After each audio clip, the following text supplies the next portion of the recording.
whenever somebody freaks on you of the opposite sex, usually means they like you and you don't know it. Yeah. And you're wondering, like, why is this person crying and freaking on me? And, like, what we did was, like, nothing. I was just telling her about my date last night or something, and tears are welling up. It's like, yeah, the person's into you.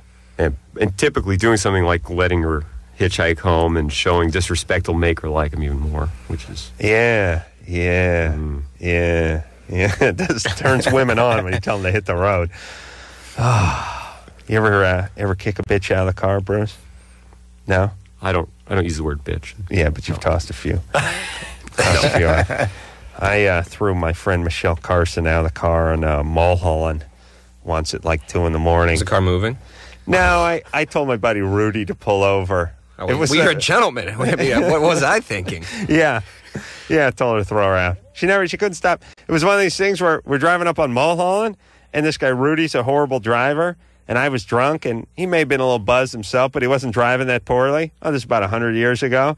And she was in the backseat screaming at him, slow down, slow down, slow down. And he was driving normally. And she was just spazzing, and I kept turning around and yelling at her to shut up, and she kept yelling, slow down, slow down. And then she was saying, let me out of the car. Let me out of the car. And Rudy was like, don't be ridiculous. But after about the fifth, let me out of the car, I was like, Rudy, let her out of the car.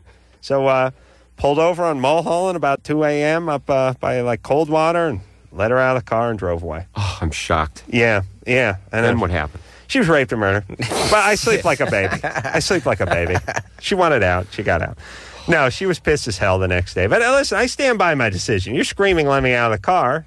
Well, what do you want? I'm sure Rudy wasn't drunk. Out of the car. He has no idea. Rudy could have had a little buzz going, but so she was the only rational soul in the car. I was in the passenger seat. I was fine. I told him we're fine. He was driving fine. She didn't have anything to compare it to. This guy's normally a really horrible driver. And you made it home, right?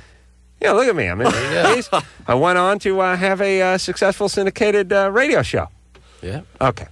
We'll take ourselves a little break, and Incubus is here, so it's Dr. Bruce. We'll be right back.